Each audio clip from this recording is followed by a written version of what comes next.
cibo locali, di patatine e pizza. Noi ragazzi abbiamo aderito con entusiasmo a questo concorso perché non siamo molto soddisfatti della nostra scuola, un po' per la distribuzione degli spazi, per il poco verde e i laboratori insufficienti, e l'aula magna, introdotta nell'albero per il poco spazio disponibile. Questo è il motivo per cui volevamo progettare una scuola adeguata alle nostre necessità, spaziosa, sicura, nella natura, sostenibile e inclusiva.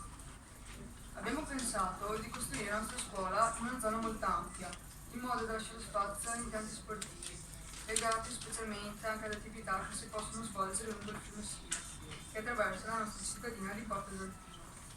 Dopo alcune ricerche in internet è stata individuata una posizione ideale per la nostra scuola, in via Marconi. Di seguito vi abbiamo scaricato dal sito del comune le planimetrie sulla distribuzione edilizia e sull'assetto idrogeologico del territorio, e dal confronto eseguito in classe è emerso che il luogo scelto da noi era adatto al progetto, sia per sicurezza idrogeologica che per vicinanza al centro abitato. I nostri obiettivi sono quelli di educare i ragazzi a rispettare l'edificio pubblico, specialmente l'ambiente, stimolando così l'osservazione della natura, e per questo abbiamo pensato che nel nostro progetto ci potesse essere una parte del tetto praticabile per l'osservazione ornitologica.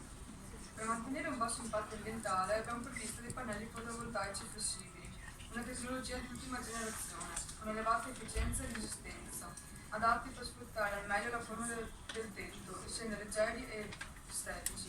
Nella nostra scuola ci sarà anche un impianto geotermico per il riscaldamento a pompa di calore, poiché è una fonte pulita, rinnovabile e costante di anno in anno. La forma dell'edificio, costituita da due blocchi separati, è nata dalla necessità di dividere le attività scolastiche dalle attività sportive, ricreative e culturali.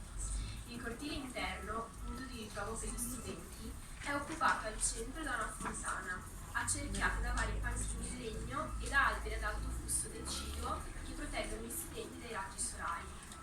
Il settore del cortile interno è occupato da un piccolo anfiteatro per lezioni o rappresentazioni all'aperto. Inoltre il cortile non è chiuso, ma consente l'accesso alle varie strutture, sia dalla strada che al fiume Sile, il quale si collega con il territorio attraverso un percorso ciclabile pedonale già esistente. Tutta la struttura avrà ampie finestre, sia nelle aule che nei corridoi, per garantire spazi luminosi ed essere a contatto con la natura nella quale il complesso è inserito. La nostra scuola, concentrandosi specialmente sulle attività extrascolastiche, offre agli studenti e alla comunità degli spazi per vari sport: il basket, il calcio, il canottaggio e la pesca sportiva. Potrebbe offrire anche corsi pomeridiani di arte, di musica e di teatro. Le aule sono situate tutto al piano terra per facilitare l'accesso agli studenti, in modo da fornire delle facili vie di fuga in caso di necessità. Esse saranno ampie, dotate di lavagna, di linea e armadieti dove ciascuno studente potrà riporre libri e materiali per le varie materie. Al piano di sopra sono collocati laboratori di informatica, di tecnologia, di arte, di musica e di chimica, la biblioteca con ampie sale per la lettura e lo studio. Per abbattere le barriere architettoniche abbiamo previsto un ascensore che collega i piani. Per lo sviluppo dell'idea ci siamo divisi i compiti che ciascuno di noi, in piccoli gruppi, ha approfondito e disegnato rispettando dimensioni e le scale di misura stabilite. Ognuno di noi era al corrente di ciò che facevano gli altri, perché tutto il materiale realizzato è stato condiviso attraverso la nostra classe virtuale e la piattaforma Discourse. La costruzione del plastico è stata impegnativa e a volte complicata. Abbiamo dovuto trovare le giuste soluzioni per poter rappresentare al meglio il nostro progetto. Ad esempio abbiamo utilizzato la pellicola fotografica in celluloide per rappresentare l'idea dei pannelli fotovoltaici flessibili. Ci siamo impegnati e divertiti e siamo rimasti molto soddisfatti nel vedere il risultato del nostro lavoro. Grazie per l'attenzione, se volete, di plastica